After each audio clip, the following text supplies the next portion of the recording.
My wife cheated, then tried to trap me with another man's child. Mark had always trusted his wife, Jessica, completely. They had been together for 8 years, building a life he believed was unshakable. Their home was filled with laughter, memories, and plans for the future. But trust, he would soon learn, could be fragile. It started subtly. Jessica became distant, distracted. Her phone was always with her, and she would laugh at messages when he walked by, hiding the screen quickly.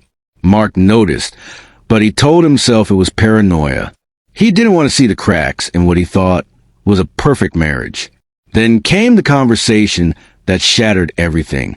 One afternoon, Jessica nervously handed Mark a piece of paper, a medical report. Her eyes were downcast, voice trembling. "Mark, I need to tell you something about the baby." Mark felt his stomach drop. "The baby? What is it?" Jessica avoided his gaze. "It's not yours. I mean, I don't know how to say this." Time seemed to freeze. Mark's hand shook, and a cold wave of betrayal washed over him. 8 years of love, trust, and shared dreams. Could it really be undone in one moment? "I don't understand," he said slowly, trying to keep calm. "Are you saying you cheated?" Jessica nodded, tears streaming. She tried to explain, but her words were tangled in guilt and fear. I didn't mean for it to happen. It was a mistake. I thought you would never forgive me. I tried to lie at first." Mark's heart ached, but he took a deep breath. He had a choice, rage and destruction, or dignity and clarity. Instead of yelling, Mark asked, "Why are you telling me now?" Jessica wiped her tears. "Because I realize that hiding it only makes it worse. I want to be honest before it's too late."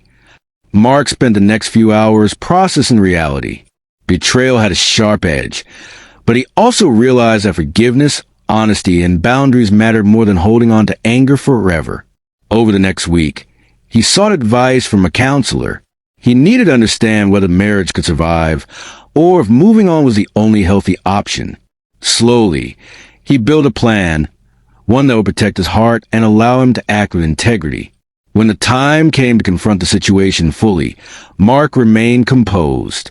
He told Jessica he needed space and honesty, no lies, no excuses. They discussed their options, and he made it clear, trust, once broken, is not rebuilt overnight.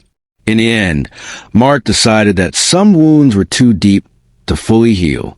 He moved out, taking a few belongings, and focused on rebuilding his life. Jessica stayed behind, forced to confront the consequences of her actions. Mark's friends and family watched him walk away with his dignity intact, not crushed by betrayal, but strengthened by it. He learned that being hurt does not mean losing yourself. Sometimes, the strongest response is to step back, protect your heart, and allow time to reveal the truth. Months later, Mark found peace. He focused on his work, his friendships, and his own well-being. The memory of betrayal remained, but it no longer controlled him. He realized that life is too short to stay in a relationship where respect and honesty are absent. Moral, betrayal is painful, but dignity is priceless.